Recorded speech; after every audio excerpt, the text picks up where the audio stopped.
Hey everyone, hope you're all doing well.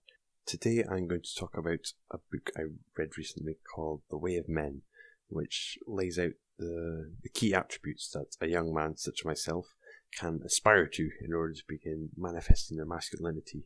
These traits being strength, courage, mastery and honour, and attempting to integrate these traits within society as a whole. I didn't realise when I was reading this book that it's considered to be somewhat controversial, and in this video I'm going to give my personal take on the first half, which I consider to be the less contestable of the two. Until recently I had trouble defining characteristics that could only be applied to men. For example, I reasoned that something like honour could apply to women just as well as it does for men. A long-term relationship or marriage, for example, only works if both parties, usually a man and a woman, honour both ends of the agreement. So, the conclusion I came to was that things that made a mature man were applicable to both the sexes, traits like integrity, confidence and responsibility. That is until I read The Way of Men by Jack Donovan. For those of you who haven't read it, I can't recommend it strongly enough. Even if you don't agree with the latter half, specifically the conclusion, it's at least provocative enough to make you think about the world in a different way, which is always a sign of a superior book. So, the first trait that Donovan outlines is that of strength. He mainly defines strength in terms of physicality, which is definitely true, but I also think that discipline or mental strength belongs in this category. So, in terms of sort of sexual dimorphism, I don't think there's much argument to be made against the fact that men are generally not only bigger but also stronger than women. Of course, there are outliers to the rule. I know women who work out and there's a couple who are taller than me, which is pretty impressive. So, I think the point is that men are conditioned to see strength and mastery over their body, such as through martial arts, something to aspire to a much greater extent than women are, and that's where it reveals itself to be a defining trait for men. So, most of the women that I see in the gym seem to be more geared towards toning, conditioning than putting on bulk, which and correct me if I'm wrong, is a big reason why a lot of women steer clear of the weights altogether. They don't want to become bulky and strong because it clashes with the sort of classic image of femininity and associated with masculinity. So therefore it's not very controversial to associate physical strength with men.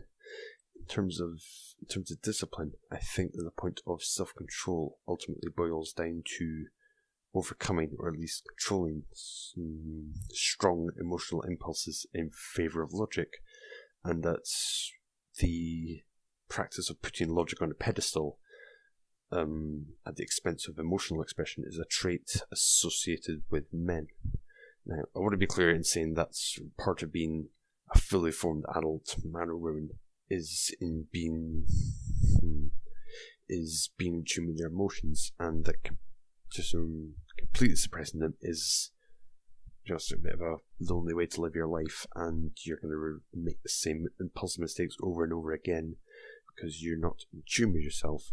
The point I'm trying to make is that men have to work a lot harder in terms of self-discipline over their emotions, because they are supposed to provide the rational half of the equation while the woman provides the emotional one. It's not about either way being more right or wrong, but about both perspectives bringing something useful to the table in order to form a healthier and stronger whole. So, next is courage. That's the measure of your capacity to sort of forge into the unknown in order to chase success, in order to achieve success. I think that at the present day, at least, there's much more overlap between the sexes with regards to courage than there is with strength, but I might leave that for another video because it's still quite grey to the extent of overlap, I think. In the old world, at least, before female empowerment and sort of the drive for equality, the one that was a lot more, I guess, in touch with basic instinctive biology, so a lot of behaviour was the result of your DNA and your genes. The pioneers and the soldiers were almost all men, men took a very active role in defending their tribe or their society, even or especially with the risk of death. Even the phrase sort of "man up" is usually pulled out in order to arouse this particular aspect of men from the depth of subconscious, and the fact that there isn't a female equivalent that I can think of at least sort of solidifies courage as a much more masculine trait. After that, we have mastery, the idea of improving your skills in order to become a more capable individual. This can be general mastery, so that's the ability to pull your own weight in a group, being a strong link in the chain, or more specific mastery, so if you can't keep up with the other guys physically, but you can make really good nets or arrows, or you can figure out how to make metal to a high standard, that's also acceptable because that benefits the group, which is all that really matters at the end of the day. Even if you just look at masculine hobbies, they're much more geared towards tinkering and building and refining old ideas. That's why you see a lot more guys in engineering. I think even just look throughout history in general, most of the inventions and innovations were built by men, building on what came before in order to build something new and to be a lot more precise and just a lot more skillful at their craft.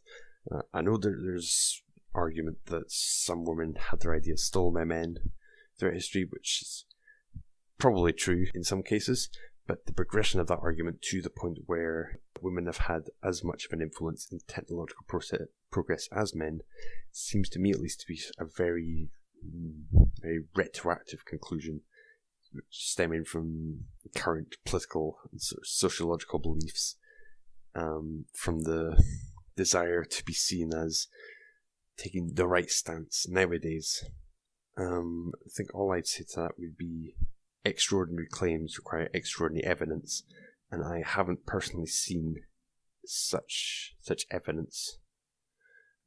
Finally, we come to honour.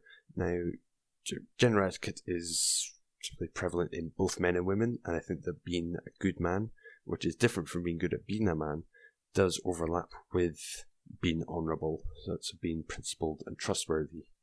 It's the difference would come in being a good man could be a bit of a handicap when things get a little too real, so maybe in a survival setting.